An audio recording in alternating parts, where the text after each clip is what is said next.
Hi guys! Tara, samahan nyo kami, magbubukas kami ng training toilet ng aming makulit na to. I-training na kasi namin siya guys, para matuto na siya. Buksan lang namin guys.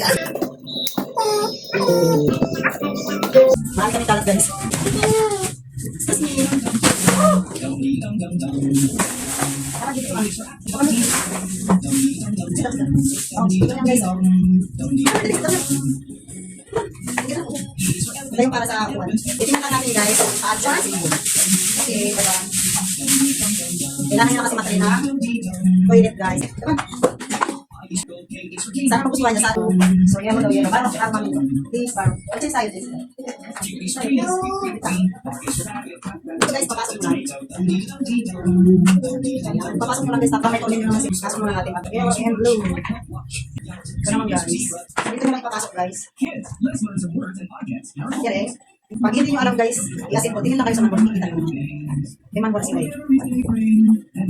Ano guys, may kapit ko. Tato ko lang kasi hindi mo kunin.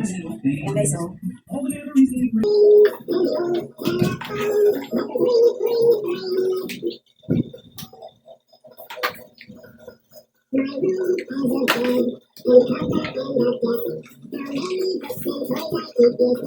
Excuse me po! Tumutulong din siya guys.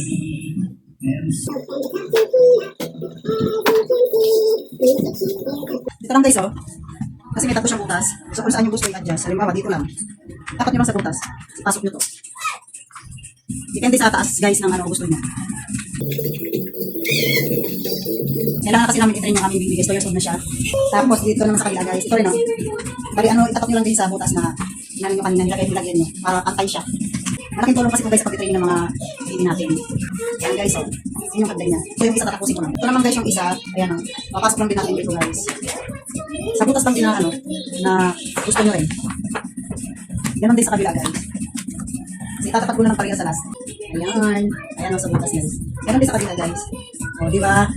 So ganyan ang kalalabasan niya guys. Tapos last na natin lalagay ko. Parang mahirapan ko sa isa guys. Doon sa kabila. Doon sa isa. Pero kaya yan.